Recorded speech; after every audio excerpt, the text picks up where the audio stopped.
میت کے نام سے افطاری کروا سکتے ہیں یا نہیں؟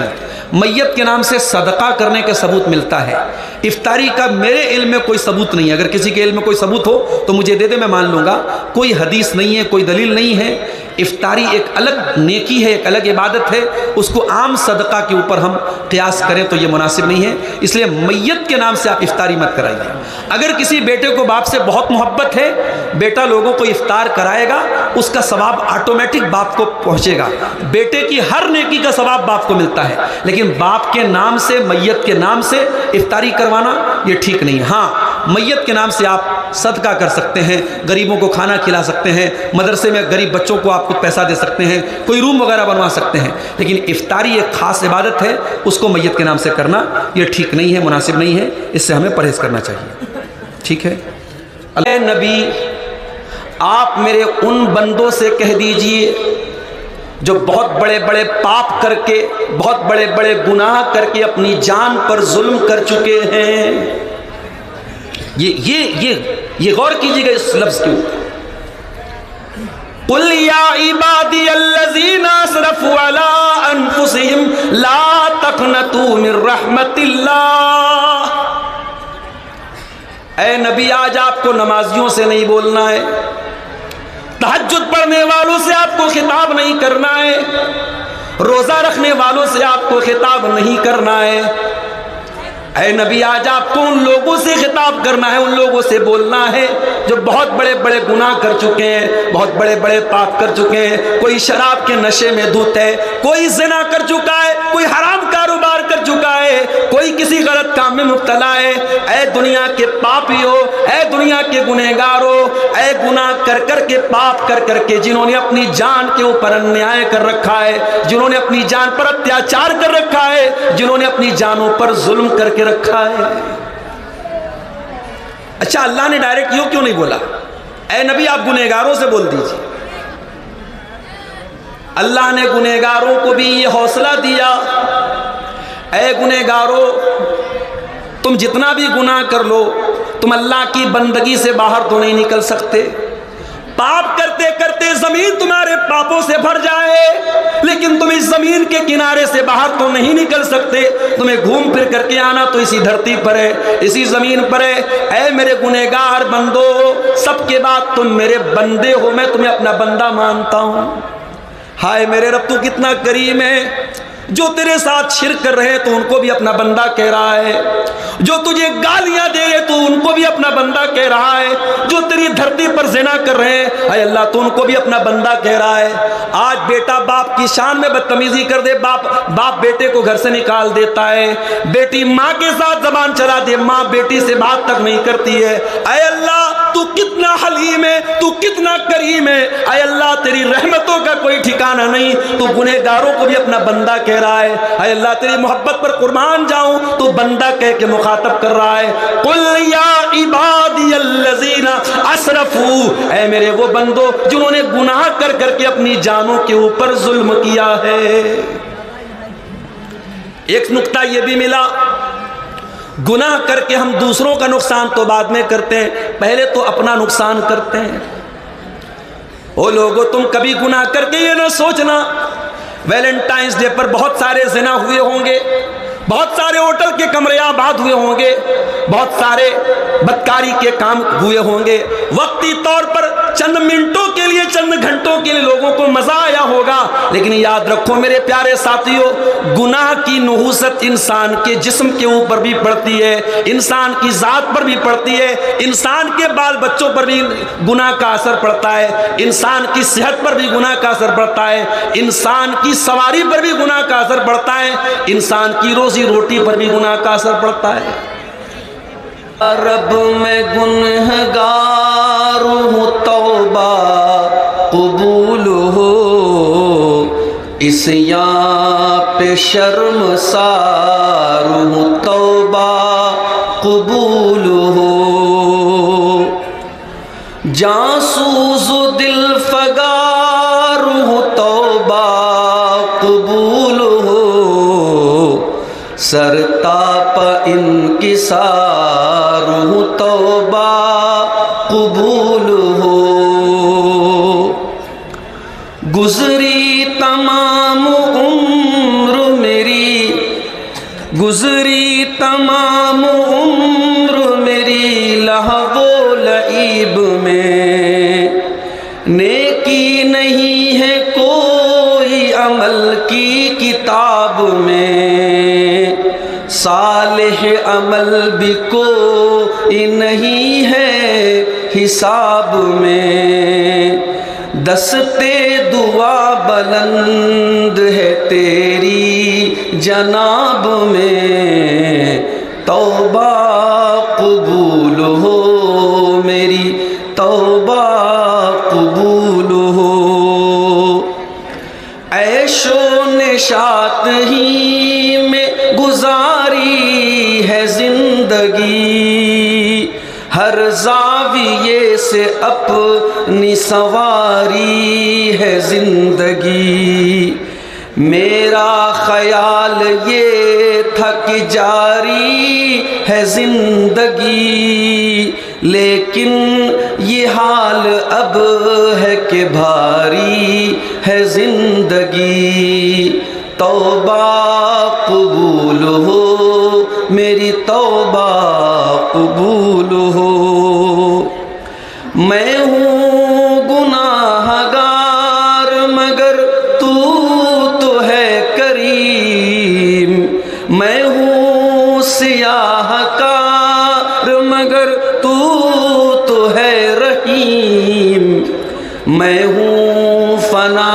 پذیر مگر تو ہے قدیم، میں ادنیٰ اور حقیر مگر تو ہے عظیم، توبہ قبول ہو میری توبہ قبول ہو، یا رب تیرے کرم تیری رحمت کا واسطہ، یا رب تیری عطا تیری نعمت کا واسطہ، یا رب تیرے جلال و عظمت کا یا رب تیرے جلال و جلالت کا واسطہ، یا رب تیری صفات کی عظمت کا واسطہ، توبہ قبول ہو میری توبہ قبول ہو۔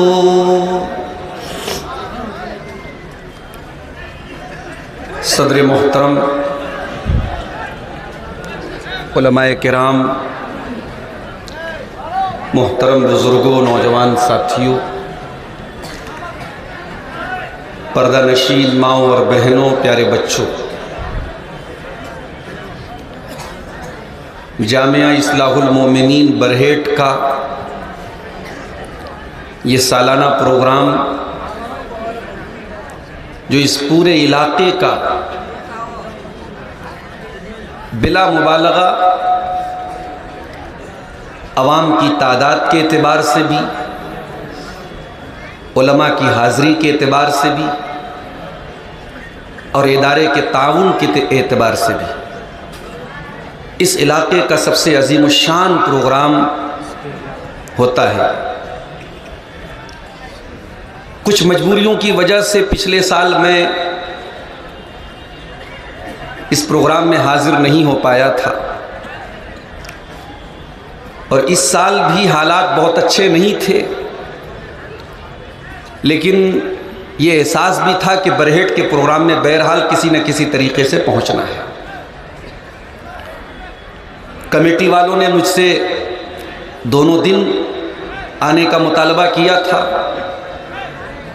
لیکن کل میں نہیں آنے کی پوزیشن میں تھا۔ آج بھی میں بنارس سے بہت تاخیر سے نکلا، اور ابھی جسٹ میں تقریباً 1:15 بجے کے قریب برہیٹ میں داخل ہوا۔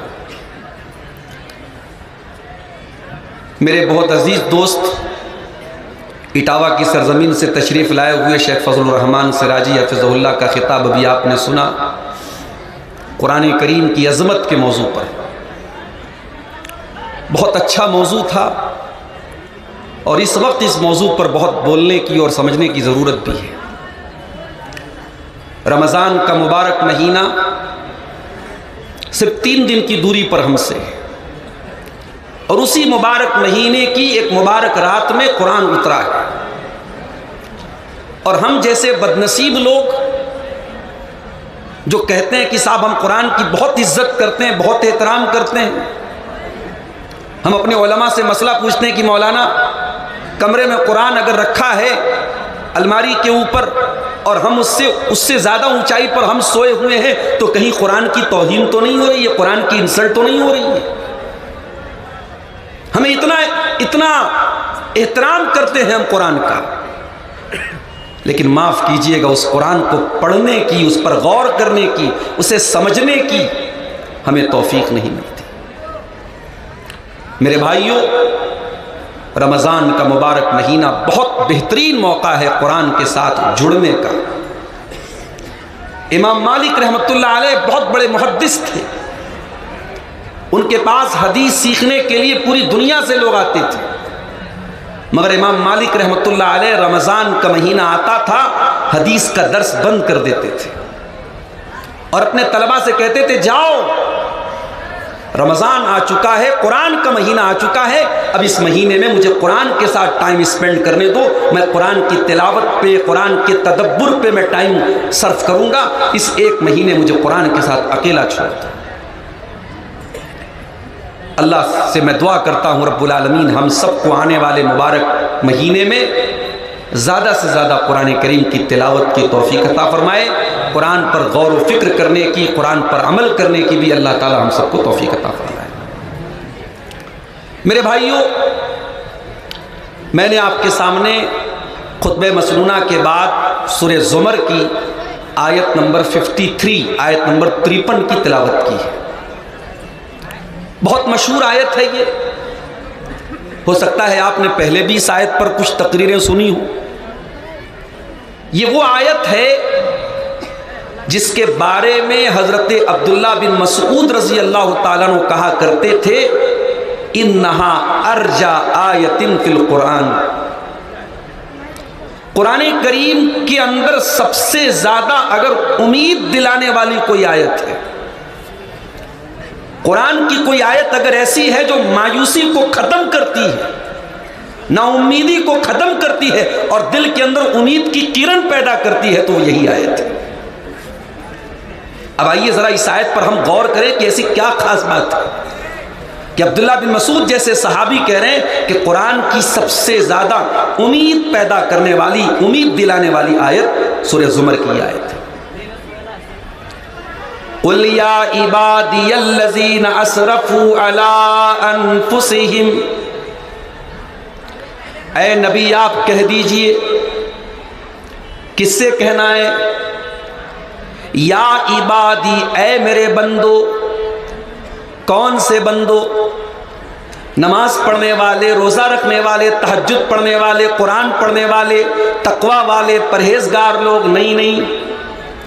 قُلْ يَا عِبَادِيَ الَّذِينَ أَسْرَفُوا عَلَىٰ أَنفُسِهِمْ، اے نبی آپ میرے ان بندوں سے کہہ دیجئے جو بہت بڑے گناہ وقتی طور پہ آپ کو مزہ دے سکتا ہے، لیکن گناہ پرماننٹلی، دائمی طور پر گناہ نقصان ہی دے کر کے جائے گا۔ میرے ساتھی، ہم جن کی اولاد ہے آدم علیہ السلام، ذرا قرآن میں ان کا واقعہ اٹھا کے دیکھیے۔ آدم علیہ السلام کو اللہ تعالیٰ نے جنت میں رکھا اور اللہ نے آدم اور حوا دونوں سے کہا کہ تمہیں جو کھانا ہے کھا لو، وَلَا تَقْرَبَا هَٰذِهِ الشَّجَرَةَ فَتَكُونَا مِنَ الظَّالِمِينَ، اے آدم اے حوا اس پیڑ کے قریب نہ جانا ورنہ تم ظالم بن جاؤ گے۔ آدم اور حوا ایسا تو نہیں کہ نادان تھے، ناسمجھ تھے، جنت میں سب کچھ ان کو مل رہا تھا، بڑی آرام کی زندگی چل رہی تھی۔ شیطان کو پتا تھا بہت آسان تو نہیں آدم کو بہکانا، بہت آسان تو نہیں حوا کو بہکانا، لیکن شیطان کو یہ بھی پتا تھا کہ اللہ والوں کو اللہ کا نام لے کے جلدی بیوقوف بنایا جا سکتا ہے، دینداروں کو دین کے نام پہ آسانی سے بیوقوف بنایا جا سکتا ہے۔ اسی لیے شیطان آدم کے پاس آیا، حوا کے پاس آیا اور کہا کہ اے آدم اے حوا، جس پیڑ کے قریب جانے سے تم کو اللہ نے منع کیا ہے وہ تو شجرۃ الخلد ہے، وہ تو امرت کا پیڑ ہے، اس کو کھا لو گے تو ہمیشہ ہمیشہ رہو گے۔ اچھا ایک بات ہے، آدم علیہ السلام کو شیطان نے جب بہکانے کی کوشش کی تو لالچ کیا دلایا کہ اے آدم ہمیشہ رہو گے۔ اس کا مطلب کہ انسان کو لائف میں کوئی چیز ملے اور وہ پرماننٹلی ملے، ہمیشہ ملے، یہ انسان کی نیچرل خواہش ہے، فطری خواہش ہے۔ آدم علیہ السلام کے اندر بھی یہ خواہش تھی، اور شیطان کو پتا تھا کہ یہ جال میں پھینکوں گا تو آدم کو آسانی سے میں اپنے جال میں لے سکتا ہوں۔ کہا اے آدم اے حوا، اس پیڑ کو تم کھا لو گے تو ہمیشہ ہمیشہ تم جنت میں رہو گے۔ وَقَاسَمَهُمَا إِنِّي لَكُمَا لَمِنَ النَّاصِحِينَ، اور شیطان نے جھوٹی قسم بھی کھائی، اللہ کی قسم کھا کے میں کہتا ہوں میں تمہاری بھلائی چاہتا ہوں، میں تمہارا خیر خواہ ہوں۔ جب شیطان نے قسم کھا لی تو ہمارے باپ آدم اور ہماری ماں حوا اس کے دھوکے میں آ گئے۔ فَدَلَّاهُمَا بِغُرُورٍ، شیطان نے دونوں کو اپنے شیشے میں اتار لیا، دونوں کو دھوکے میں ڈال دیا۔ فَلَمَّا ذَاقَا الشَّجَرَةَ بَدَتْ لَهُمَا سَوْآتُهُمَا، اور جیسے ہی دونوں نے اس پیڑ کے پھل کو چکھا فوراً دونوں کے بدن سے کپڑے اتر گئے، دونوں ننگے ہو گئے۔ دیکھو اللہ کی نافرمانی کا نتیجہ دیکھو۔ آدم علیہ السلام اللہ کے نبی ہیں، پہلے انسان ہیں، تمام انسانوں کے باپ ہیں، لیکن جب جس کام سے اللہ نے منع کیا تھا جیسے ہی انہوں نے وہ کام کیا پہلا نتیجہ کیا نکلا؟ ان کے بدن کے کپڑے اتر گئے، دونوں ننگے ہو گئے۔ اچھا جب دونوں ننگے ہو گئے تو یہ نہیں ہوا کہ ننگے ہو کر کے وہ آرام سے رہیں، جیسے ہی وہ ننگے ہوئے فَاتَّفِقَا يَقْصِفَانِ عَلَيْهِمَا مِنْ وَرَقِ الْجَنَّةِ، دونوں جنت کے پتوں کو پکڑ پکڑ کے اپنی شرمگاہ کو ڈھانپنے لگے۔ دونوں کو ننگا رہنا بالکل بھی پسند نہیں تھا۔ او دنیا والو، اگر تم واقعی میں آدم کی اولاد ہو اور واقعی میں تم حوا کی اولاد ہو تو خبردار ننگے رہنا کبھی گوارا نہ کرنا، ننگے پن کے قریب نہ جانا، ولگیرٹی کے قریب نہ جانا، اشلیلتا کے قریب نہ جانا۔ جس کو ننگا پن پسند ہو، آج دنیا کے بڑے بڑے ترقی یافتہ لوگ وہ سمندر کے کنارے ننگے ہو کر کے ان کی عورتیں لیٹی رہتی ہیں، اور اس کو ترقی کا نام دیا جاتا ہے، اس کو تفریح کا نام دیا جاتا ہے۔ اے دنیا کے بے شرموں اور بے غیرتوں، تم اپنا نام آدم کی اولاد سے کٹوا دو۔ اگر تم واقعی میں آدم کی اولاد ہو، اگر واقعی میں تم آدم کے بیٹے ہو تو تمہیں ننگا رہنا بالکل بھی پسند نہیں ہونا چاہیے۔ جس کے اندر آدم علیہ السلام کی خصلت ہوگی، جو حقیقت میں آدم کا بیٹا کہلانے کے لائق ہے، جو حوا کی بیٹی کہلانے کے لائق ہے، وہ ننگا رہنا کبھی پسند نہیں کرے گا، وہ ننگا رہنا کبھی پسند نہیں کرے گی۔ دونوں اپنے بدن کو پتے سے ڈھانپنے لگے، اور جب دونوں کو احساس ہوا کہ شیطان نے تو ہم سے غلط کام کروا دیا، دونوں کو فوراً احساس ہوا اور دونوں نے اللہ کی بارگاہ میں ہاتھ اٹھایا اور بڑی پیاری دعا کی، ربنا ظلمنا انفسنا وان لم تغفر لنا وترحمنا لنکونن من الخاسرین۔ اے اللہ، ہم نے یہ جو غلطی کی ہے، اے اللہ ہم نے اپنی جان پر ظلم کیا ہے، ہم نے اپنے اوپر اتیاچار کیا ہے، اے اللہ ہم نے کسی اور کا کچھ نہیں بگاڑا، ہم نے تو اپنا بگاڑا ہے، ہم نے تو اپنے لیے گڈھا کھود لیا ہے۔ ربنا ظلمنا انفسنا، اے اللہ تیری نافرمانی کر کے ہم نے بہت بڑا ظلم اپنے اوپر کر لیا ہے۔ وَإِن لَّمْ تَغْفِرْ لَنَا وَتَرْحَمْنَا، اور اے اللہ اگر تو نے نہیں بخشا اور تو نے رحم نہیں کیا، لَنَكُونَنَّ مِنَ الْخَاسِرِينَ، تو ہم سے زیادہ خسارہ اور نقصان اٹھانے والا کوئی نہیں ہوگا۔ تو پتہ یہ چلا کہ جب انسان گناہ کرتا ہے تو اپنی جان پر ظلم کرتا ہے، اپنے اوپر اتیاچار کرتا ہے۔ یہی بات اللہ تعالیٰ سورہ زمر کی آیت نمبر 53 میں کہہ رہا ہے، قُلْ يَا عِبَادِيَ الَّذِينَ أَسْرَفُوا عَلَىٰ أَنفُسِهِمْ، اے میرے وہ بندو جنہوں نے گناہ کر کر کے اپنی جان پر ظلم کر لیا ہے، لَا تقنطوا من رحمت اللہ، اے میرے گنہگار بندو کہیں تمہارے دماغ میں یہ خیال نہ آئے اب تو ہم توبہ کریں گے تب بھی اللہ نہیں سنے گا، اب تو ہم معافی مانگیں گے تب بھی اللہ معاف نہیں کرے گا۔ او میرے گنہگار بندو ایک بار توبہ تو کر کے دیکھو، ایک بار معافی تو مانگ کے دیکھو۔ لا تقنطوا من رحمت اللہ، اللہ کی رحمت سے کبھی مایوس مت ہونا۔ ان اللہ یغفر الذنوب جمیعا، اللہ تعالیٰ کے یہاں اگر سچی توبہ کر کے جاؤ گے، اللہ کے یہاں کوئی پاپ بڑا نہیں ہے، کوئی گناہ بڑا نہیں ہے، بڑے سے بڑا گناہ اللہ کی رحمت سے بڑا نہیں ہے۔ اس سے سچی توبہ کرو گے وہ تمہارے سمست پاپوں کو، تمام گناہوں کو معاف کر دے گا۔ انہ هو الغفور الرحیم، وہ بہت بخشنے والا، بہت رحم کرنے والا ہے۔ قرآن کی آیت دنیا کے ان تمام لوگوں کو ایک آسرا دلاتی ہے، امید دلاتی ہے، حوصلہ دیتی ہے جو گناہ کر کر کے تھک گئے ہیں، جن کے پاپوں سے دھرتی بھر گئی ہے، جن کے پاپوں کا گھڑا بھر گیا ہے۔ قرآن کی آیت انہیں توبہ کرنے کی دعوت دیتی ہے، اور قرآن کی آیت یہ بھی بتاتی ہے کہ اے گنہگارو تم گناہ کر کے اپنے اوپر ظلم کر رہے ہو، اپنے اوپر اتیاچار کر رہے ہو۔ اللہ کا ایک اور بندہ یونس علیہ السلام جو اللہ کی اجازت کے بغیر اپنی بستی سے نکل گئے تھے، ان کو اللہ تعالیٰ نے مچھلی کے پیٹ میں پہنچا دیا۔ وہ لوگوں کبھی تصور کرو مچھلی کا پیٹ کتنا بڑا رہا ہوگا، اور مچھلی کے پیٹ میں یونس علیہ السلام بالکل صحیح سلامت ہے، یہ بھی کرشمہ ہے اللہ تعالیٰ کا۔ اور قرآن یہ بھی کہتا ہے فلولا انہو کان من المسبحین للبث فی بطنہ، اگر یونس علیہ السلام نے توبہ نہ کی ہوتی، اگر اللہ تعالیٰ کی تسبیح بیان نہ کی ہوتی تو قیامت تک مچھلی کے پیٹ میں ہی رہتے۔ یونس نبی تھے اللہ کے، قرآن کہہ رہا اگر وہ تسبیح نہ پڑھتے، توبہ نہ کرتے تو مچھلی کے پیٹ میں رہتے قیامت تک۔ فنادا فی الظلمات، یونس علیہ السلام نے مچھلی کے پیٹ میں اللہ کو پکارا۔ میرے پیارے بھائیوں، آج جھارکھنڈ کے بہت سارے علاقوں میں موبائل کا نیٹ ورک کام نہیں کرتا۔ میں اسی برہیٹ میں آتا تھا، مجھے یاد ہے آج سے 6-7 سال پہلے جب حقانی صاحب بحیات تھے، میں یہاں آتا تھا، اس وقت شاید جیو کا نیٹ ورک نہیں کام کرتا تھا، صرف ایئرٹیل کام کرتا تھا یا بی ایس این ایل کام کرتا تھا۔ اور آج بھی جھارکھنڈ کے بہت سارے علاقوں میں آپ چلے جائیں نیٹ ورک کوریج نہیں ہے، پہاڑی علاقوں میں آپ چلے جائیں۔ آپ غور کیجئے میرے ساتھیوں، سمندر کا اندھیرا، مچھلی کے پیٹ کا اندھیرا، اور اس کے بعد رات کا اندھیرا، تین اندھیروں میں مچھلی کے پیٹ میں یونس علیہ السلام اللہ تعالیٰ کو پکار رہے ہیں۔ یونس کے دل میں ایک بار بھی یہ خیال نہیں آیا میں پکار تو رہا ہوں، اللہ تک میری بات پہنچے گی کہ نہیں پہنچے گی۔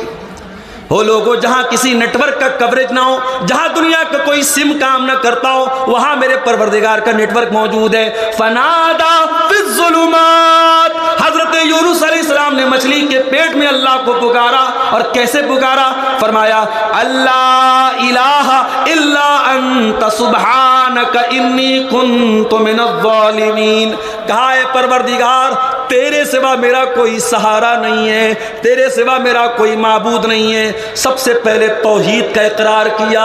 او گنڈا پہننے والوں، او تعویذ پہننے والوں، او قبروں پر سجدہ کرنے والوں، او پیروں کے آگے سجدہ کرنے والوں، تم کس منہ سے اپنے آپ کو مسلمان کہتے ہو؟ تم کس منہ سے نماز میں ایاک نعبد و ایاک نستعین کہتے ہو؟ تمہاری یہ مکاری تمہارے منہ پر مار دی جائے گی، تمہاری یہ دھوکہ دھڑی تمہارے منہ پر مار دی جائے گی۔ ارے مسلمان تو توحید کا علمبردار ہوتا ہے، مسلمان اللہ کے سوا کسی اور کو مشکل کشا نہیں مانتا ہے، کسی اور کو حاجت روا نہیں مانتا ہے۔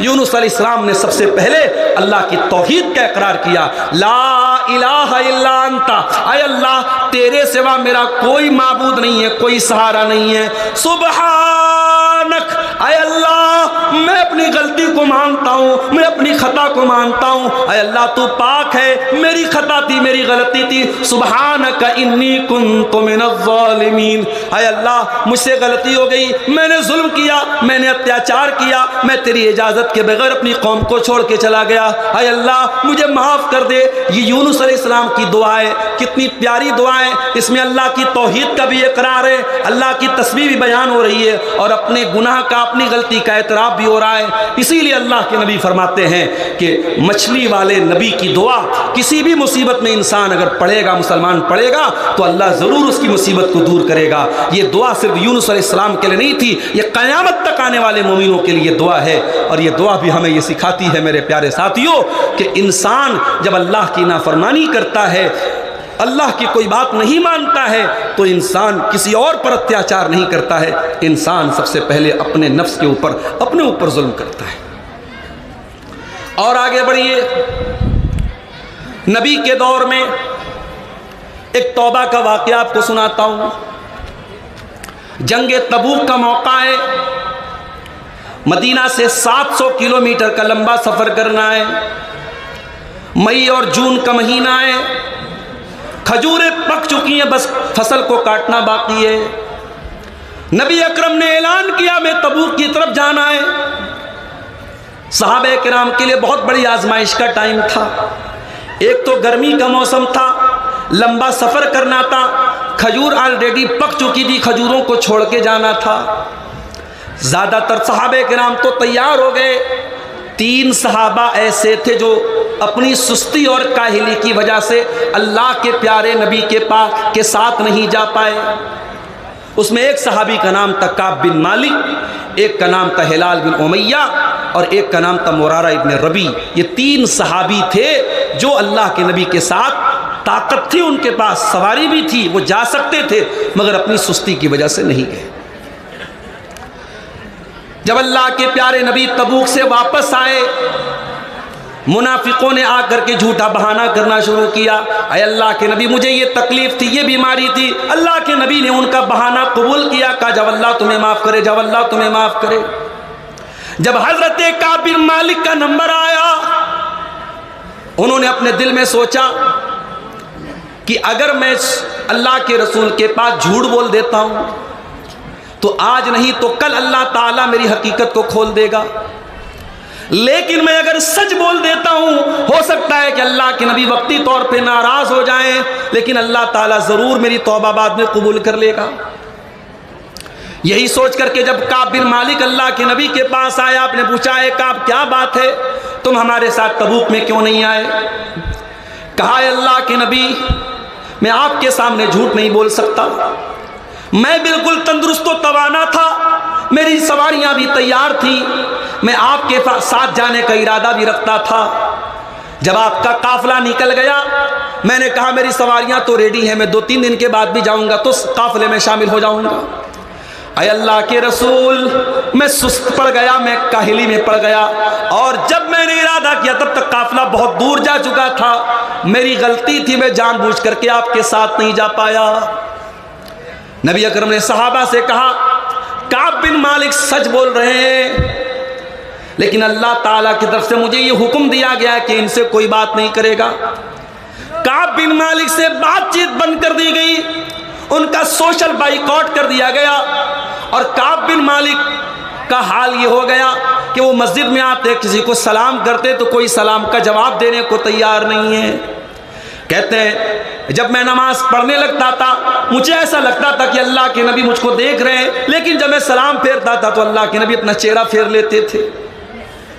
کعب بن مالک نے پتہ لگایا کہ یہ اکیلے میرے ساتھ یہ مسئلہ ہے یا کوئی اور بھی ہے جو اس مسئلے میں میرے ساتھ ہے، تو پتہ لگا کہ 2 لوگ اور ہیں۔ اس طریقے سے 50 دن کا ٹائم گزرا، اور ایک ایک دن حضرت کعب بن مالک اور ان کے ساتھیوں پر پہاڑ کی طرح گزرا ہے۔ قرآن کریم ان کے حالات کا نقشہ کھینچتا ہے، وَعَلَى الثَّلَاثَةِ الَّذِينَ خُلِّفُوا، اے ایمان والو اللہ نے ان 3 لوگوں کی توبہ کو بھی قبول کر لیا جن کے معاملے کو اللہ کے نبی نے مؤخر کر دیا تھا۔ حَتَّى إِذَا ضَاقَتْ عَلَيْهِمُ الْأَرْضُ بما رحبت وضاقت علیہم انفسہم، یہاں تک کہ زمین ان کے لیے تنگ ہو گئی اور ان کی جان بھی ان کے لیے تنگ ہو گئی۔ 50 دن کا ٹائم گزر گیا میرے ساتھیوں، کوئی بات کرنے والا نہیں۔ 50 دن کے بعد حضرت کعب بن مالک اپنے مکان کی چھت پہ نماز پڑھ رہے تھے، اتنے میں دور سے ایک پکارنے والے نے پکارا، ابشر یا کعب بن مالک، اے کعب بن مالک خوش ہو جاؤ، اللہ نے تمہاری توبہ قبول کر لی اور تمہارے بارے میں قرآن کی آیتیں نازل ہو گئی ہیں۔ کعب بن مالک کہتے میرے پاس کچھ اور تو نہیں تھا، میں نے اپنے بدن کا کپڑا اتار کر کے اس کو پہنا دیا، اتنی خوشی مجھ کو ہوئی۔ غور کیجئے میرے پیارے ساتھی، سچے دل سے انہوں نے آنسو بہائے تھے، 50 دن تک اللہ سے گڑ گڑا کے دعائیں کی تھی، اللہ نے ان کی توبہ کو قبول کیا تھا۔ میرے پیارے ساتھیوں، رمضان کا مہینہ ہمارے سامنے، رمضان کا مہینہ صرف افطار کا مہینہ نہیں ہے، صرف سحری کا مہینہ نہیں ہے، رمضان کا مہینہ اللہ کی بارگاہ میں سچی توبہ کرنے کا بھی مہینہ ہے۔ اس لیے آئیے ہم یہ عہد کریں کہ آنے والے رمضان میں ہم اللہ کی بارگاہ میں سچی توبہ کریں گے اور سورہ زمر کی اس آیت پر ہم عمل کریں گے، لا تقنطوا من رحمت اللہ، اے گنہگارو اللہ کی رحمت سے مایوس نہ ہونا، ان اللہ یغفر الذنوب جميعا، اللہ تمہارے تمام گناہوں کو معاف کر دے گا۔ مگر یہ بات یاد رکھیے، توبہ کے نام پہ کھلواڑ نہیں چلے گا، توبہ کے نام پہ مذاق نہیں چلے گا۔ اگر توبہ کرتے ہو تو اللہ سے سچی توبہ کرنا پڑے گا۔ یا ایھا الذین آمنوا توبوا الی اللہ توبۃ نصوحا، اے ایمان والو اللہ کی بارگاہ میں سچی توبہ کرو، عسیٰ ربکم ان یکفر عنکم سیئاتکم، جب تم اللہ سے سچی توبہ کرو گے اللہ تمہاری خطاؤں کو معاف کر دے گا۔ کتنی بڑی خطاؤں کو اللہ معاف کرے گا۔ اللہ کے نبی فرماتے ہیں، حدیث قدسی کے الفاظ ہیں، اللہ تعالیٰ کہتا ہے یا ابن آدم انک ما دعوتنی ورجوتنی غفرت لک، اے آدم کے بیٹے تو جب تک مجھ سے معافی مانگتا رہے گا، جب تک تو مجھ سے توبہ کرتا رہے گا میں تیری توبہ کو قبول کرتا رہوں گا، مجھے کسی کی کوئی پرواہ نہیں ہے۔ یا ابن آدم لو بلغت ذنوبک عنان السماء، اے آدم کے بیٹے اگر تیرے گناہ آسمان کے کناروں تک پہنچ جائیں، تیرے گناہوں سے آسمان بھر جائے، زمین بھر جائے، اگر اس کے بعد بھی تو سچی توبہ کر لے اور میرے پاس اس حال میں آ جائے کہ تو اللہ کے ساتھ شرک نہیں کرتا تھا، اے آدم کے بیٹے میں زمین بھر کے مغفرت تیرے حوالے کر دوں گا۔ اللہ تو معاف کرنے کو تیار ہے میرے ساتھی، مگر ہم اللہ سے توبہ کرنے کو تیار نہیں۔ رمضان کا مبارک مہینہ بھی آتا ہے اور ہمیں سے بہت سارے لوگوں کی زندگی میں کوئی تبدیلی نہیں آتی۔ میرے پیارے ساتھیوں، جس طریقے سے رمضان آپ کے کھانے کا ٹائم بدل دیتا ہے، آپ کے پینے کا ٹائم بدل دیتا ہے، آپ کے سونے کا ٹائم بدل دیتا ہے، اسی طریقے سے رمضان کو اپنی لائف اور اپنے جیون کو چینج کرنے کا مہینہ بنا لو۔ قل یا عبادی الذین اسرفوا علی انفسہم، اے نبی آپ کہہ دیجئے اے میرے وہ بندوں جنہوں نے گناہ کر کر کے اپنی جان پر ظلم کیا ہے، لا تقنطوا من رحمت اللہ، تم اللہ کی رحمت سے مایوس مت ہونا۔ ہم نے کیسے کیسے اپنی جان پر ظلم کیا ہے؟ ہمارے بہت سارے نوجوان حرام ریلیشن شپ میں، غلط تعلقات میں، عیاشی میں پڑے ہوئے ہیں، شادی شدہ لوگ بھی حرام تعلقات میں پڑے ہوئے ہیں، ایکسٹرا میریٹل افیئر ہو رہا ہے، شادی کے بعد بھی ناجائز تعلقات بنائے جا رہے ہیں۔ او اللہ کے بندو، اگر واقعی میں اس گندگی میں آپ مبتلا ہیں، قرآن کی یہ آیت آپ کو توبہ کی دعوت دے رہی ہے، باز آ جاؤ، توبہ کر لو۔ دنیا میں زنا کرنے کے بعد بھی اگر آپ کو پتھر نہیں مارے جا رہے، کوڑے نہیں لگائے جا رہے ہیں، تو اس کو اللہ کی طرف سے ایک مہلت سمجھ لو، ایک ڈھیل سمجھ لو، اور اللہ کی ڈھیل کا ناجائز فائدہ نہ اٹھاؤ، ورنہ جس دن اللہ کی رسی ٹائٹ ہوگی اللہ کس طریقے سے اپنا عذاب دے گا تم سوچ نہیں سکتے۔ آج کتنے پریوار برباد ہیں، مرد کا کسی اور عورت کے ساتھ تعلق ہے، عورت کا کسی اور مرد کے ساتھ تعلق ہے، کتنے پریوار تباہ ہیں، کتنے گھر برباد ہیں میرے پیارے ساتھی۔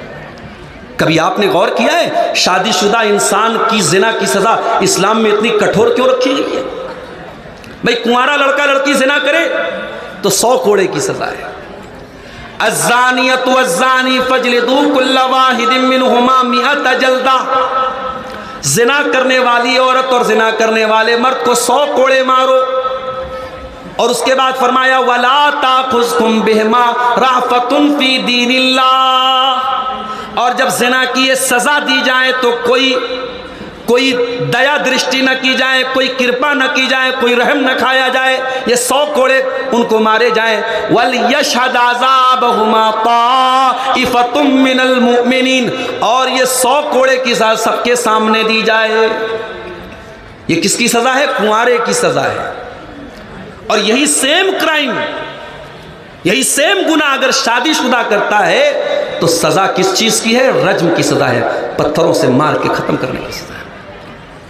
اے اللہ، تو نے یہ 2 طرح کی سزائیں ایک ہی اپرادھ کے لیے کیوں رکھی ہیں؟ اس کا بھی جواب سن لو۔ جس کنوارے لڑکا لڑکی نے زنا کیا اس نے بھی بہت بڑا پاپ کیا، مگر اس کے پاس کوئی حلال الٹرنیٹ نہیں تھا۔ جس انسان کی شادی ہو چکی ہے، جس مرد کی شادی ہو چکی ہے، جس عورت کی ساتھ شادی ہو چکی ہے، اس کے پاس اپنی خواہشات کا ایک حلال الٹرنیٹ موجود تھا، ایک حلال بدل موجود تھا۔ اس نے اگر حلال بدل کو چھوڑ کر کے حرام راستہ اپنایا ہے، اللہ کیا یہ جرم معافی کے قابل نہیں ہے۔ دنیا میں اس کی سزا سزائے موت ہے، پتھروں سے مار مار کے ختم کیا جائے گا۔ اگر اسلامی حکومت ہے تو رجم کر دیا جائے گا میرے ساتھ۔ اب آپ غور کیجئے اس کی وجہ کیا ہو رہی ہے۔ اگر آپ اس کی وجہ پر غور کریں گے، بہت سارے گھروں میں مردوں کا اپنی بیویوں سے دور رہنا بھی بہت بڑی وجہ ہے۔ بھئی ٹھیک ہے، ایک آدمی نوکری کر رہا ہے، باہر ہے، ایک مجبوری ہے اس کے ساتھ، مگر اس میں بھی میں ایک بات کہوں گا کہ اگر آپ باہر نوکری کر رہے ہیں تب بھی آپ اگر ہو سکے پاسبل ہے تو فیملی کو ساتھ میں لے کے رہیں، اور اگر پاسبل نہیں ہے تو کوشش یہ کیجئے کہ بیچ بیچ میں اپنی فیملی کو ٹائم دیجئے۔ شادی کے بعد شوہر دور رہے اور بیوی سسرال میں رہے، یہ بالکل مناسب نہیں ہے۔ یہ بھی گھروں کے اندر زناکاری کو دعوت دینے والی چیز ہے۔ اور اسی طریقے سے بیوی کا شوہر کے لیے سجنا سنورنا، میک اپ کرنا، اپنے آپ کو خوبصورت بنانا، یہ بھی بہت ضروری ہے میرے پیارے ساتھیوں۔ بہت ساری شادی شدہ عورتیں جب یہ کام نہیں کرتی ہیں تو بازار کی گندی عورتیں، بازاری عورتیں ان کے شوہر کو رجھانے کے لیے اپنے آپ کو سجاتی سنوارتی ہیں۔ جس عورت کو حکم دیا گیا کہ اپنے شوہر کے لیے وہ سجے سنورے، اپنے شوہر کو چھوڑ کر کے وہ زمانے کے لیے اپنے آپ کو سجائے اور سنوارے، میری پیاری ماں بہنوں، یہ کون سے انصاف کی بات ہے؟ عورت کو حکم دیا گیا ہے کہ وہ اپنے شوہر کے لیے خوبصورت بنے، اپنے شوہر کے لیے میک اپ کرے، اپنے شوہر کے لیے اپنے آپ کو سجائے اور سنوارے۔ زمانے کے لیے تیرا میک اپ ہے، زمانے کے لیے تیری خوبصورتی ہے، اور شوہر کے لیے تیری خوبصورتی نہیں ہے تو اپنے شوہر کے ساتھ انیائے کر رہی ہے، تو اپنے شوہر کے ساتھ ناانصافی کر رہی ہے۔ شوہر کی بھی ذمہ داری ہے شادی کے بعد زندگی میں بیوی کا حق ادا کرنا بھی اس کی بہت بڑی ذمہ داری ہے۔ صرف اچھا کپڑا پہنا دینا، اچھا کھانا کھلا دینا، بڑے مکان میں اپنی بیوی کو رکھ لینا یہ کافی نہیں ہے۔ بیوی کو ہر طریقے کا سکون دینا یہ بھی شوہر کی ذمہ داری ہے۔ اور جب اس معاملے میں شوہر کی طرف سے کوتاہی ہوتی ہے تو بہت سارے گھروں میں بگاڑ پیدا ہوتا ہے۔ تو یہ بہت بڑا ظلم ہے، اتیاچار ہے جو اپنی جانوں پر بہت سارے لوگ کر رہے ہیں۔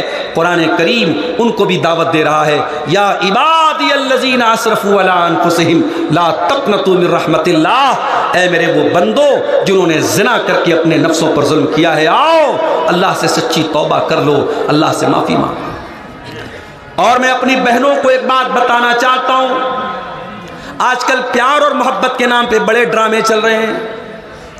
یہ دنیا بھر کے ویلنٹائن ڈے اور روز ڈے اور ٹیڈی ڈے اور فلانا ڈے اور ڈیکانا ڈے جو منایا جا رہا ہے، یہ ڈھکوسلے میرے پیارے ساتھیوں، یہ سب زناکاری کو پروموٹ کرنے کے لیے ہو رہے ہیں۔ میری بہنوں کان کھول کے سن لو، جو لڑکا آپ سے محبت کا دعویٰ کرتا ہے، اگر واقعی میں وہ آپ سے محبت کرتا ہے، وہ کبھی آپ کو زنا کی دعوت نہیں دے گا۔ جو زنا کی دعوت دے، جو حرام رشتہ بنانے کی بات کرے، وہ کبھی آپ سے محبت نہیں کرتا ہے۔ وہ آج آپ تک پہنچ رہا ہے، کل کسی اور تک پہنچے گا۔ جو سچی محبت کا دعوے دار ہوگا، جو سچی محبت کرے گا، وہ حلال طریقے سے آپ کے باپ سے، آپ کے والد سے آپ کا رشتہ مانگے گا۔ اگر آپ کے والد نہیں ہوں گے ان کے سامنے ہاتھ جوڑ کر کے ان کو منانے کی کوشش کرے گا، مگر حلال طریقے سے اپنی شریک حیات بنائے گا، اپنی بیوی بنا کر کے جنت میں اپنے ساتھ لے کے جائے گا۔ جو محبت کرے گا وہ زنا کر کے آپ کو جہنم میں لے کے نہیں جائے گا، جو محبت کرے گا وہ نکاح کر کے آپ کو اپنی شریک حیات بنائے گا۔ یہ بات اپنے دماغ میں بٹھا لو میری بہنوں، اور اس حرام کاری اور زنا کاری کے فتنے سے اپنے آپ کو بچا لو۔ نبی کے دور میں ایک عورت اللہ کے نبی کے پاس آتی ہے، غامدیہ عورت آ کر کے کہتی ہے اللہ کے نبی انی اصبت الزنا، میں نے زنا کیا ہے۔ آپ نے اس کو ٹالنے کی کوشش کی، اس نے کہا اللہ کے نبی مجھ کو ٹالنے کی کوشش نہ کیجیے۔ اس عورت کے پہلے ایک صحابی بھی اللہ کے نبی کے پاس آئے تھے جن کا نام ماعز بن مالک اسلمی تھا، انہوں نے بھی آ کر کے اقرار کیا تھا انی اصبت زنا، اے اللہ کے نبی میں نے زنا کیا ہے، میں شادی شدہ انسان ہوں، مجھے معلوم ہے زنا کی اسلام میں سزا کیا ہے، اے اللہ کے نبی میں اللہ کے یہاں زنا کی سزا نہیں پانا چاہتا ہوں، طہرنی مجھے دنیا میں پاک کر دیجئے، مجھے سزا دے دیجئے تاکہ دنیا میں مجھے سزا مل جائے، مجھے آخرت میں سزا نہ ملے۔ اللہ کے نبی نے صحابہ سے کہا ذرا چیک کرو تو شراب تو نہیں پی، اس وقت ہو سکتا ہے شراب حلال رہی ہو، شراب حرام نہ رہی ہو، اس وقت شراب تو بعد میں حرام ہوئی تھی۔ صحابہ کرام نے جا کر کے منہ سونگا، کہا ہے اللہ کے نبی شراب تو نہیں پی۔ پھر نبی نے کہا پتہ لگاؤ کہیں ایسا تو نہیں کہ ان کا دماغ پھر گیا ہے، ان کو جنون طاری ہو گیا، پاگل پن کا دور آ گیا ہے۔ لوگوں نے پتہ لگایا اور پتہ لگانے کے بعد تصدیق کیا اللہ کے نبی دماغ بھی بالکل صحیح کام کر رہا ہے، نشہ بھی نہیں ہے، دماغ بھی صحیح ہے۔ اللہ کے نبی نے پھر بھی ٹال دیا۔ کچھ دن گزرے، پھر آئے، اے اللہ کے نبی طہرنی مجھے پاک کر دیجئے، مجھے سزا دے دیجئے۔ آپ نے کہا ٹھیک ہے، زمین میں گڈھا کھودا جائے۔ گڈھا کھودا گیا، ماعز بن مالک اسلمی کو لایا گیا، آدھا دھڑ ان کا زمین میں ڈالا گیا اور آدھا دھڑ باہر رکھا گیا اور پتھروں سے مار مار کے ان کو ختم کیا گیا۔ جب حضرت ماعز بن مالک اسلمی کو مارا گیا، اللہ کے نبی نے فرمایا لقد تاب توبتن لو تابہا، اگر ایسی توبہ کسی مدینہ کے 70 گنہگار بھی اگر ایسی توبہ کرتے اللہ تعالیٰ 70 گنہگاروں کو معاف کر دیتا۔ اتنی سچی توبہ کی ہے اس نوجوان نے۔ ان کے واقعے کے کچھ دنوں کے بعد یہ عورت آئی تھی اور اس عورت نے آ کر کے کہا ہے اللہ کے نبی میں نے بھی زنا کیا ہے اور مجھے بھی سزا دیجئے، مجھے بھی رجم کر دیجئے۔ اللہ کے نبی نے ٹالنے کی کوشش کی، عورت کہنے لگی اے اللہ کے نبی کیا آپ چاہتے ہیں کہ آپ مجھے ویسے ہی ٹال دے جیسے آپ نے ماعز کو ٹالا تھا؟ اے اللہ کے نبی انی لحبلا، میں حمل سے ہوں، میں پیٹ سے ہوں، مجھے آپ ٹالنے کی کوشش نہ کیجئے، مجھے زنا کی سزا دے دیجئے۔ آپ نے فرمایا اگر واقعی میں تم پیٹ سے ہو تو ہم تمہیں یہ سزا نہیں دے سکتے، سزا کی حقدار تم ہو، تمہارے بچے کا کیا قصور ہے، جاؤ جب بچہ پیدا ہو جائے آ جانا۔ 9 مہینے کا ٹائم اللہ کے رسول نے اس عورت کو دے دیا۔ 9 مہینے کے بعد جب بچہ پیدا ہو گیا، شاید صحابہ کرام بھی بھول چکے تھے، اللہ کے پیارے نبی بھی بھول چکے تھے۔ 9 مہینے کے بعد وہ عورت اپنے بچے کو ہاتھ میں لے کے آتی ہے، اے اللہ کے نبی آپ نے مجھے پہچانا، میں وہی غامدی عورت ہوں جو 9 مہینہ پہلے آپ کے پاس آئی تھی، اے اللہ کے نبی اب تو مجھے پاک کر دیجئے، مجھے سزا دے دیجئے۔ اللہ کے نبی نے فرمایا نہیں ہم ابھی تمہیں سزا نہیں دیں گے، بچہ بہت چھوٹا ہے، جب یہ بچہ دودھ چھوڑ دے اور روٹی کھانے لگے تب تم میرے پاس آنا، ہم تمہیں سزا دیں گے۔ اللہ کے پیارے نبی نے 2 سال کا ٹائم اور دے دیا۔ 2 سال کا پیریڈ گزر گیا اور 2 سال کے بعد وہ عورت پھر آتی ہے اپنے بچے کو گود میں لے کے، اس حال میں کہ بچے کے ہاتھ میں روٹی کا ٹکڑا ہے۔ اے اللہ کے نبی اب تو مجھے زنا کی سزا دے دیجئے، اب تو مجھے پاک کر دیجئے۔ اے اللہ کے نبی میرا بچہ روٹی کھانے لگا، دودھ چھوڑ دیا۔ وہ لوگ آج دنیا کی عدالتیں اپرادھیوں کو بچانے کا کام کرتی ہیں۔ آج اپرادھی اپنے آپ کو بچانے کے لیے جھوٹے گواہ لاتا ہے، جھوٹا ثبوت لاتا ہے۔ یہ کون سی عدالت ہے، یہ کون سی عدالت ہے جہاں اپرادھی کو بار بار بھاگنے کا موقع دیا جا رہا ہے، بار بار چھوڑا جا رہا ہے، مگر اپرادھی خدا کے کہتا ہے اے اللہ کے نبی مجھے زنا کی سزا دے دیجئے، مجھے پاک کر دیجئے۔ آپ نے فرمایا ٹھیک ہے، بچے کو ایک مسلمان کے حوالے کیا گیا۔ اس سے یہ بھی پتہ چلا کہ اگر ولد الزنا کوئی زنا کا بچہ ہے، زنا سے پیدا ہوا بچہ ہے، تو اس کی پرورش بھی مسلمانوں کی سوسائٹی میں ہوگی۔ ایسا نہیں اس بچے کا کوئی قصور نہیں، وہ بچہ اپنے تمام جو ایک انسانی حقوق ہے وہ اس کو دیے جائیں۔ آپ نے زمین میں گڈھا کھودنے کا حکم دیا، گڈھا کھودا گیا، عورت کو گڈھے میں ڈالا گیا، پورے بدن کو چادر سے لپیٹ کر کے تاکہ بے پردگی نہ ہو۔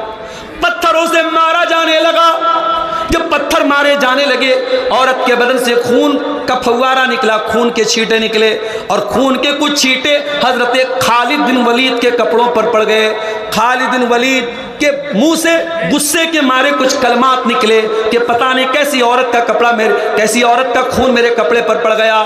جب اللہ کے پیارے نبی نے حضرت خالد کو اس طریقے کے الفاظ استعمال کرتے ہوئے دیکھا، آپ نے فرمایا مہلن یا خالد، اے خالد خبردار، اپنی زبان کو لگام دو، لقد تابت توبتن لو تابہا صاحب محسن لغفر لہ، اے خالد اس عورت نے اتنی سچی توبہ کی ہے، اگر کوئی ڈاکو بھی توبہ کرتا تو اس کی توبہ اللہ قبول کر لیتا۔ یہ نبی کے دور میں سچی توبہ کے واقعات تھے میرے ساتھ۔ آج ہمارے دلوں میں توبہ کا خیال کیوں نہیں آتا ہے؟ آئیے میں بتاتا ہوں کہ ہمارے دل میں توبہ کا خیال کیوں نہیں آتا ہے۔ ہمارے ہاتھوں میں جو یہ موبائل ہے، جو یہ سوشل میڈیا ہے، جو یہ انسٹاگرام ہے، جو یہ اسنیپ چیٹ ہے، ان تمام چیزوں میں اتنے گھرے ہوئے ہیں ہم کہ دن رات یہ گندے ریلز دیکھتے ہوئے اور گانے بجانے دیکھتے ہوئے ہمارے دل مردہ ہو چکے ہیں، اور جب دل مردہ ہو جائے تو پھر دل میں توبہ کا خیال نہیں آتا ہے۔ اسی لیے قرآن کہتا ہے ثم قست قلوبکم من بعد ذالک فہی کالحجارۃ او اشد قسوا، اے گنہگارو جب تم گناہ کرتے ہو، جب تم پاپ کرتے ہو تو تمہارے دل پتھروں سے بھی زیادہ کٹھور ہو جاتے ہیں۔ جب دل گناہ کرتا ہے تو دل گناہ کرتے کرتے پتھروں سے بھی زیادہ کٹھور ہو جاتا ہے۔ ابھی بنارس میں شب برات کے تہوار کو منایا گیا بڑی دھوم دھام سے، اور ایک ویڈیو، میں شب برات والے دن اتفاق سے نہیں تھا بنارس میں، ایک ہمارے بھائی نے ایک ویڈیو بھیجا، قبرستان کا فوٹو، بنارس کے قبرستان کا فوٹو، دیکھ کے لگ ہی نہیں رہا تھا یہ قبرستان ہے، ایسا لگ رہا تھا کوئی شادی کا کوئی میرج ہال ہے، کوئی شادی ہو رہی ہے۔ صاحب تمام قبروں پر بڑے بڑے پھول کی مالائیں پڑی ہیں اور پورا پھول سے سجایا گیا ہے، یہ ابا کی قبر ہے، یہ اماں کی قبر ہے، یہ فلانے کی قبر ہے، پورے قبرستان کو سجایا گیا تھا۔ اس قدر کٹھور دل ہو چکے ہیں ہم اور آپ کہ آج قبرستان جیسی جگہ پر بھی موت یاد نہیں آتی ہے۔ آج قبرستان کو بھی میرج ہال کی طرح سجایا جا رہا ہے۔ میرے پیارے بھائیوں، اس دل کو نرم کرو، اس دل کی کٹھورتا کو دور کرو، تب جا کر کے توبہ کا خیال آئے گا۔ اور یہ بھی سن لو، اگر اللہ سے سچی توبہ کرنا چاہتے ہو تو 4 کام کرنا پڑے گا۔ پہلا کام، اپنے گناہ پر ندامت کا احساس ہونا چاہیے، دل میں یہ خیال ہونا چاہیے کہ ہاں میں نے یہ غلط کیا، میں نے گناہ کیا، میں نے پاپ کیا۔ دوسرا کام، آئندہ اس گناہ کو نہ کرنے کا پکا ارادہ ہونا چاہیے۔ اور تیسرا کام، اس گناہ کو آن دا اسپاٹ فوراً چھوڑ دینا چاہیے۔ اگر آج تک آپ نماز نہیں پڑھتے تھے اور آپ کے دل میں توبہ کا خیال آیا ہے تو فجر کی نماز سے آپ کو نماز شروع کرنی پڑے گی۔ اگر آپ نماز نہیں شروع کرتے تو آپ کی توبہ کا کوئی مطلب نہیں ہے۔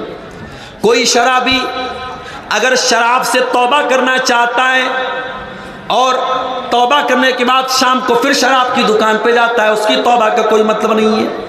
کوئی حرام ریلیشن شپ میں کوئی لڑکا یا لڑکی پڑا ہوا ہے، پڑی ہوئی ہے، اور وہ توبہ کرنا چاہتا ہے یا توبہ کرنا چاہتی ہے، اور پھر بھی اس لڑکے سے کانٹیکٹ رکھتی ہے، اس لڑکے سے باتیں کرتی ہے، اس لڑکی سے ملاقات کے وعدے کر رہی ہے، اس کا مطلب کہ وہ اپنے آپ کو دھوکہ دے رہی ہے، وہ اللہ تعالیٰ کو نہیں دھوکہ دے رہی، وہ اپنے آپ کو دھوکہ دے رہی ہے۔ سچی توبہ کا مطلب یہی ہے کہ آپ فوراً اس گناہ کو چھوڑ دیجئے میرے پیارے ساتھی۔ اور اگر آپ کے گناہ کا تعلق حقوق العباد سے ہے، آپ نے کسی کی زمین پر ناجائز قبضہ کر لیا ہے، کسی کا مال ہڑپ لیا ہے، کسی کے ساتھ کاروبار میں چیٹنگ کیا ہے، کسی کے ساتھ فراڈ کیا ہے، تو چوتھی شرط یہ ہے توبہ کی کہ آپ اس کا حق اس کو دیجئے۔ زمین لیا ہے تو زمین دے دیجئے، مال لیا ہے تو مال دے دیجئے، اور اگر آپ نے زبان سے تکلیف پہنچائی ہے، گالی دیا ہے، غیبت کیا ہے، چغلی کیا ہے، تو جا کر کے اس سے معافی مانگ لیجئے۔ یہ 4 کام جب تک ہم نہیں کریں گے ہماری توبہ کا کوئی مطلب نہیں ہے میرے پیارے ساتھی۔ اور اگر دنیا میں ہم نے لوگوں کا حق مار کیا، اگر ان کا حق نہیں دیا، تو یہ بھی سن لو میرے پیارے ساتھیوں کہ قیامت کے دن ہم کو دینا پڑے گا۔ یہ الگ بات ہے دنیا میں زمین ہڑ پائے تو زمین دینا پڑے گا، مال لیا ہے تو مال دینا پڑے گا، پیسہ لیا ہے تو پیسہ دینا پڑے گا، لیکن قیامت کے دن کرنسی چینج ہو جائے گی، وہاں مال نہیں ملے گا، وہاں زمین نہیں ملے گی، وہاں آپ کو اپنی نیکیوں سے ہاتھ دھونا پڑے گا۔ کوئی روزہ لے کے چلا جائے گا، کوئی نماز لے کے چلا جائے گا، کوئی حج لے کے چلا جائے گا، کوئی زکوٰۃ خیرات لے کے چلا جائے گا، اس کے بعد بھی اگر کوئی حقدار کھڑا ہوگا، اللہ کے نبی فرماتے ہیں پھر ان کے گناہ انسان کے اوپر لاد دیے جائیں گے، اور دنیا سے نیکی لے کر کے جو آیا ہے اس حال میں اللہ کے پاس واپس جائے گا کہ گناہوں سے بھرا ہوا ہوگا اور جہنم میں اس کو پھینک دیا جائے گا۔ اس لیے حقوق العباد کا معاملہ میرے پیارے ساتھیوں اور ڈینجرس اور خطرناک ہے۔ اگر سچی توبہ آپ کرتے ہیں تو آپ حقوق العباد کے معاملے میں بھی بہت احتیاط کیجیے۔ آج ہمارے بہت سارے بھائی ایسے ہیں جو پیسہ کمانے کی دوڑ میں اندھے بن چکے ہیں، رشوت کا پیسہ بھی جیب میں جا رہا ہے، سود اور بیاج کا پیسہ بھی جیب میں جا رہا ہے۔ اسی جھارکھنڈ کی بہت ساری بستیوں میں گروپ لون بڑی تیزی سے چل رہا ہے، چھوٹے چھوٹے اماؤنٹ 10-10 20 ہزار کا اماؤنٹ آج مسلمان سود پر لے رہا ہے، انٹرسٹ پر لے رہا ہے۔ کیا مسلمان اپنے نبی کی حدیث بھول گیا؟ اللہ کے پیارے نبی نے فرمایا لعن اللہ آکل الربا وموکلہ وکاتبہ وشاہدی، سود کھانے والے پر بھی اللہ کی لعنت، سود کھلانے والے پر بھی اللہ کی لعنت، سود لکھنے والے پر بھی اللہ کی لعنت، اور سود کی گواہی دینے والے پر بھی اللہ کی لعنت۔ اور آپ نے فرمایا وہم سوا، سب برابر ہیں۔ آج سود کا پیسہ مسلمان کے گھر میں آ رہا ہے۔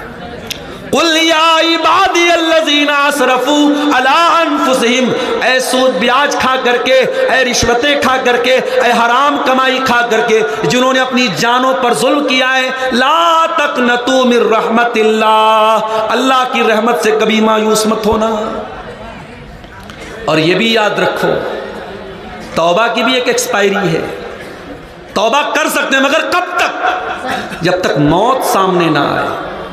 اگر آپ نے موت کو سامنے دیکھ کر کے توبہ کی تو آپ کی توبہ قبول نہیں ہوگی۔ اللہ کے پیارے نبی فرماتے ہیں ان اللہ یقبل توبۃ العبد ما لم یغرغر، اللہ تعالیٰ بندے کی توبہ کو تب تک قبول کرتا ہے جب تک جان حلق تک نہ آ جائے۔ آج ہم نہیں جانتے کب ہمارے ساتھ کون سا ایکسیڈنٹ ہو جائے گا۔ پرسوں سونا کوڑ کی سرزمین پر پروگرام تھا میرا، رات میں اسی برہیٹ سے ہوتا ہوا میں پٹنہ اور بنارس واپس گیا ہوں۔ ہماری مجبوری تھی، ہم کو جانا تھا پھر آ جانا تھا۔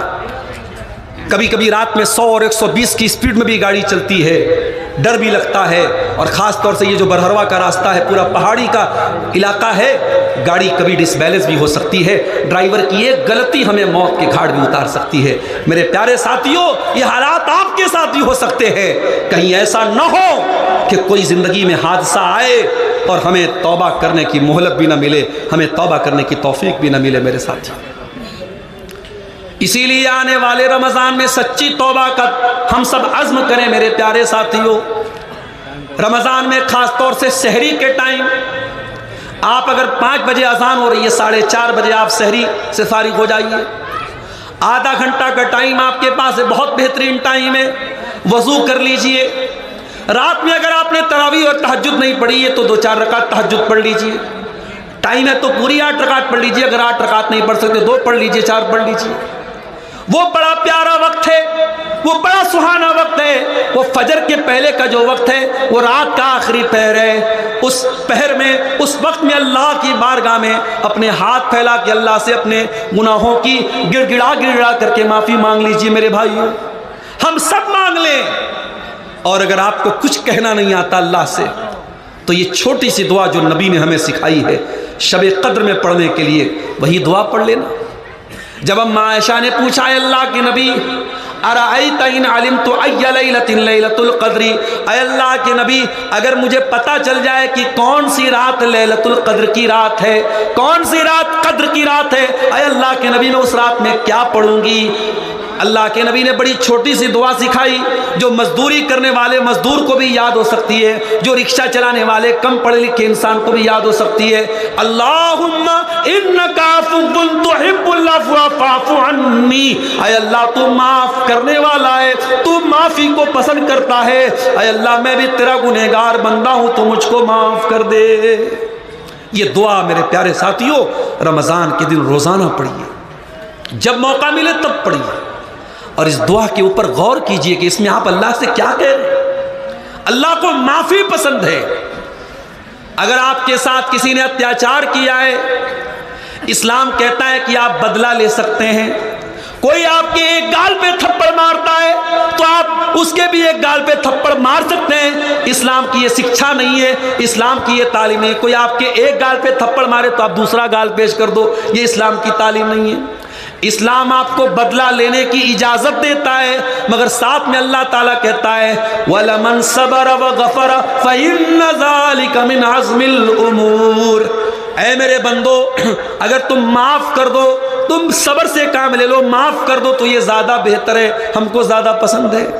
جہاں پر ہم بدلہ لے سکتے ہیں اور وہاں پہ ہم معاف کر دیں، اللہ کو یہ زیادہ پسند ہے۔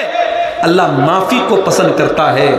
ہم جب اللہ سے شب قدر میں دعا کرتے تو یہی تو کہتے ہیں اللہم انک عفو تحب العفو فاعف عنا، اے اللہ تو معاف کرنے والا ہے اور معافی کو پسند کرتا ہے، اے اللہ میں بھی تو تیرا خطا کار اور گنہگار بندہ ہوں، اے اللہ تو مجھ کو بھی معاف کر دے۔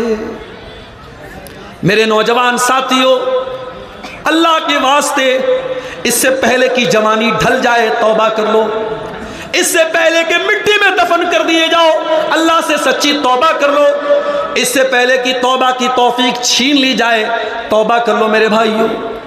گوا کے اس نائٹ کلب کا واقعہ یاد کرو جہاں ڈانس ہو رہا تھا، لڑکیاں ناچ رہی تھی، سنگیت بج رہا تھا، لوگ شراب کے جام لڑکا رہے تھے۔ اسی حالت میں گیس سلنڈر پھٹتا ہے اور گوا کے نائٹ کلب میں زبردست آگ لگ جاتی ہے اور درجنوں لوگ وہاں پہ مر جاتے ہیں۔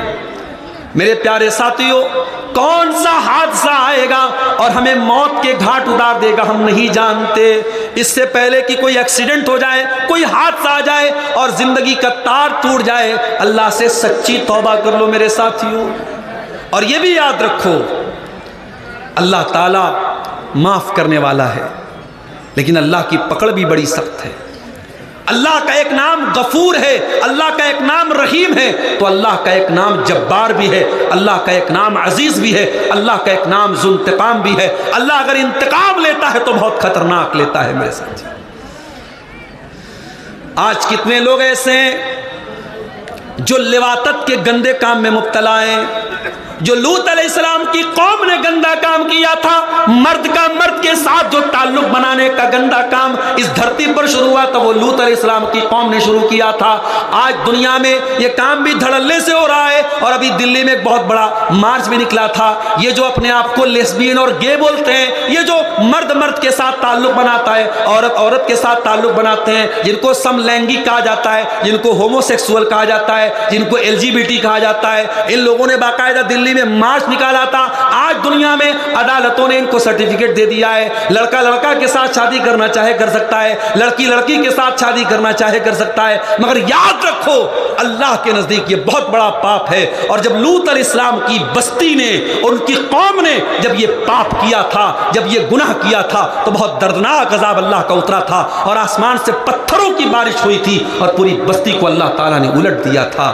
میرے پیارے ساتھیوں، اللہ تعالیٰ اگر ڈھیل دے رہا ہے اس کا مطلب کوئی ظالم یہ نہ سمجھے کہ اللہ کی ڈھیل کا مطلب یہ کہ ہمیں چھوڑ دیا جائے گا۔ اللہ یا تو دنیا ہی میں بہت سخت پکڑ کرے گا اور دنیا میں نہیں تو آخرت میں تو بہت خطرناک پکڑ ہونے والی ہے میرے ساتھ۔ میرے پیارے ساتھیوں، سورہ زمر کی اس آیت کی روشنی میں آپ کو یہی پیغام دے رہا ہوں، آنے والے رمضان کو توبہ کا مہینہ بنا لو۔ اور قرآن کی ایک اور آیت بھی اپنے سامنے رکھو، سورہ بقرہ کی وہ آیت جو اللہ کے نبی پر سب سے آخری آیت اتری تھی، جس آیت کے اترنے کے 9 دن کے بعد اللہ کے نبی کا انتقال ہو گیا تھا، اس آیت میں اللہ نے ہم سے کیا فرمایا؟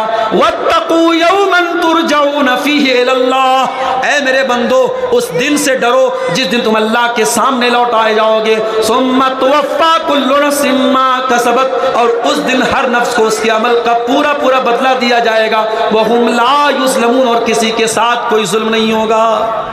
اللہ کی عدالت میں میرے پیارے بھائیوں کسی کے ساتھ کوئی ظلم نہیں ہوگا۔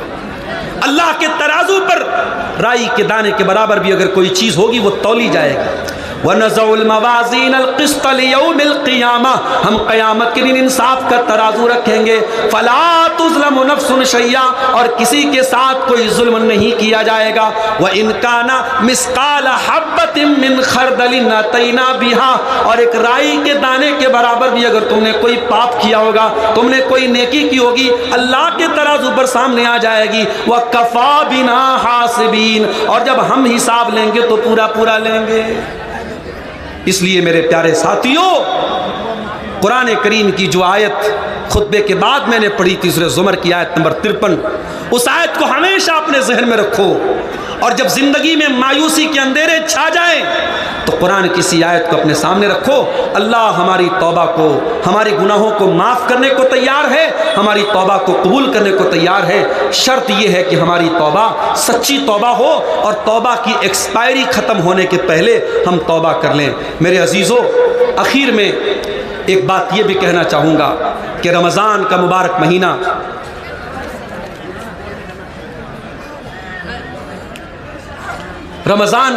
مہینہ جو چند قدم کی دوری پر شروع ہونے والا ہے، اس مہینے میں اپنے نوجوانوں سے ایک بات کہنا چاہوں گا کہ آپ اللہ کے واسطے اپنے سوشل میڈیا اکاؤنٹ سے تھوڑا دور رہیے۔ انسٹاگرام اور فیس بک اور واٹس ایپ کی دنیا سے تھوڑا باہر آئیے۔ یہ مہینہ ان چیزوں میں برباد مت کیجیے میرے ساتھی۔ یاد رکھیے، ہم اور آپ خوش نصیب ہیں، اللہ ہمیں زندگی میں ایک رمضان اور دے رہا ہے۔ اس رمضان کو اگر ہم سوشل میڈیا میں برباد کر رہے ہیں، اور میں دیکھتا ہوں بہت سارے نوجوانوں کو رمضان کے مہینے میں بھی جیسے تراویح سے پڑھ کے نکلے فوراً واٹس ایپ چیک کر رہے ہیں، انسٹاگرام چیک کر رہے ہیں، اسنیپ چیٹ چیک کر رہے ہیں۔ اللہ کے واسطے ایک مہینے کے لیے سوشل میڈیا سے بالکل سنیاس لے لیجئے، دور رہیے، اور اگر استعمال کر بھی رہے ہیں تو صحیح استعمال کیجئے، مفید استعمال کیجئے۔ اور یہ بات یاد رکھیے، آپ سوشل میڈیا پر جب اکیلے میں بیٹھ کے کوئی غلط چیز دیکھتے ہیں، کوئی گناہ کی چیز دیکھتے ہیں، تو یہ عمل بھی بہت خطرناک عمل ہے میرے ساتھ۔ میں ایک حدیث آپ کو سنانا چاہتا ہوں۔ اللہ کے نبی نے فرمایا کہ میں اپنی امت کے ایسے لوگوں کو بھی جانتا ہوں جو قیامت کے دن پہاڑوں کے برابر نیکیاں لے کر کے آئیں گے، لیکن اللہ تعالیٰ ان کی نیکیوں کو ہوا میں اڑا دے گا۔ صحابہ نے پوچھا، اللہ کے نبی وہ کون لوگ ہوں گے؟ آپ نے فرمایا وہ نماز بھی پڑھیں گے، وہ روزہ بھی رکھیں گے، وہ عبادت بھی کریں گے، وَلَكِنَّهُمْ إِذَا خَلَوْا بِمَحَارِمِ اللَّهِ انْتَهَكُوهَا، لیکن جب ان کو تنہائی ملے گی، جب اکیلا پن ملے گا، جب ایکانت میں جائیں گے تو وہ غلط کام کریں گے۔ آج موبائل اور سوشل میڈیا ہماری تنہائیوں کو گناہوں سے آلودہ کر رہا ہے۔ یاد رکھو، آپ نے موبائل پر جتنی بھی غلط چیزیں دیکھی ہیں اور کی ہیں، آپ سارے ثبوت مٹا دیجئے، موبائل سے ساری چیزیں ڈیلیٹ کر دیجئے، مگر اللہ کو سب معلوم ہے، اللہ سے کچھ ڈھکا چھپا نہیں ہے، وہ علیم بذات الصدور ہے، وہ دل کی گہرائیوں کو بھی جانتا ہے، وہ دل میں چھپے ہوئے بھید کو بھی جانتا ہے۔ یہ ہمارے سامنے ایک سوال آیا ہے کہ سحری کے لیے مائک میں اعلان کر کے اٹھانا کیا جائز ہے؟ دیکھیے، جائز اور ناجائز پر تو ہم نہیں جائیں گے، ہم ڈائریکٹ یہ تو نہیں بول سکتے کہ یہ عمل ناجائز ہے، مگر یہ عمل اگر اچھا ہوتا، بہتر ہوتا تو نبی کے دور میں ہوتا، صحابہ کے دور میں ہوتا۔ نبی اور صحابہ کے دور میں ایسا نہیں تھا، اور آج مجھے ایسا لگتا ہے کہ ہمیں اس کی کوئی ضرورت بھی نہیں ہے۔ آج الحمدللہ سب کے گھر میں موبائل ہے، الارم لگا ہوا ہے، اور ہم کو معلوم ہے کہ فجر کی اذان اتنے بجے ہونی ہے، اس کے پہلے 1 گھنٹہ 2 گھنٹہ پہلے عورتیں سحری کے لیے اٹھ جاتی ہیں۔ اس طریقے سے باقاعدہ کچھ لوگوں کو اعلان کے لیے متعین کرنا یہ مناسب نہیں ہے، بہتر نہیں ہے، اس عمل سے ہمیں پرہیز کرنا چاہیے۔ ایک سوال یہ آیا کہ کیا خواتین سوشل میڈیا کے ذریعے دعوت و تبلیغ کر سکتی ہیں؟ کر سکتی ہیں، مگر بہت احتیاط کے ساتھ۔ بہت احتیاط کے ساتھ عورتیں سوشل میڈیا کا استعمال دعوت و تبلیغ کے لیے کر سکتی ہیں۔ احتیاط کا مطلب کیا ہے سمجھ لیجیے۔ آج بہت ساری لڑکیاں کیا کر رہی ہیں، یوٹیوب پر وہ تقریریں کر رہی ہیں۔ یوٹیوب جیسا پلیٹ فارم جہاں تمام لوگ سن رہے ہیں، وہاں کسی لڑکی کا اس طریقے، چاہے وہ اسکارف میں ہی کیوں نہ ہو، وہ نقاب ہی میں کیوں نہ ہو، یہ مناسب نہیں ہے۔ اور آج افسوس کے ساتھ کہنا پڑتا ہے، آج بہار اور جھارکھنڈ کے بڑے بڑے بنات کے ادارے چل رہے ہیں اور وہاں جوان جوان لڑکیوں سے سالانہ پروگرام میں باقاعدہ ایکشن کے نام پہ ان سے حرکتیں کروائی جا رہی ہیں۔ یعنی آپ ڈانس کا نام ایکشن رکھ دیجئے تو کیا وہ جائز ہو جائے گا؟ اور ابھی ایک صاحب نے مجھے ویڈیو بھیجا، مسجدوں کے اندر بھی یہ کام ہو رہا ہے، یعنی اب مسجدوں کے اندر بھی یہ ناچ گانے کے کام ہوں گے۔ اللہ ہمیں عقل دے میرے پیارے ساتھی۔ تو عورتیں تقریر کریں عورتوں کے دائرے میں۔ اگر فیس بک چلا رہی ہیں تو بہت احتیاط کے ساتھ اپنی کوئی فوٹو وہ نہ ڈالیں۔ اچھی چیزیں، مفید چیزیں، علماء کے بیانات، علماء کی تحریریں، اچھی کتابیں وہ سوشل میڈیا پر شیئر کر سکتی ہیں۔ اور اپنی فرینڈ لسٹ میں بلا ضرورت کسی غیر محرم لڑکے کو شامل کرنے کی کوشش نہ کریں۔ بہت سارے لڑکے آتے ہیں کہ صاحب میں آپ کو اپنی دینی بہن مانتا ہوں اور آپ کی باتیں بڑی اچھی لگتی ہیں اور آپ بڑا اچھا جو ہے چیزیں شیئر کرتی ہیں۔ یہیں سے شیطان شروعات کرتا ہے۔ یاد رکھیے، سوشل میڈیا پر جب ایک لڑکا لڑکی چیٹنگ کرتے ہیں تو گویا کہ وہ خلوت اختیار کرتے ہیں، تنہائی اختیار کرتے ہیں۔ اور اللہ کے نبی کی حدیث ہے کہ جب بھی کوئی لڑکا لڑکی تنہائی اختیار کرتے ہیں تو تیسرا وہاں شیطان ہوتا ہے۔ آپ فیس بک میں بات کر رہے ہیں، شیطان وہاں پر بھی بیٹھا ہوا ہے۔ آپ واٹس ایپ پر بات کر رہے ہیں، شیطان وہاں بھی بیٹھا ہے۔ آپ انسٹاگرام پر بات کر رہے ہیں، شیطان وہاں بھی بیٹھا ہے۔ اس لیے خواتین اگر سوشل میڈیا چلا رہی ہیں تو بہت احتیاط کے ساتھ وہ چلائیں گی۔ دعوت و تبلیغ کا وہ کام کریں اپنے دائرے میں، خواتین کے دائرے میں وہ کام کریں، اس کی ضرورت ہے۔ جی کیا کوئی سوال بھی ہے؟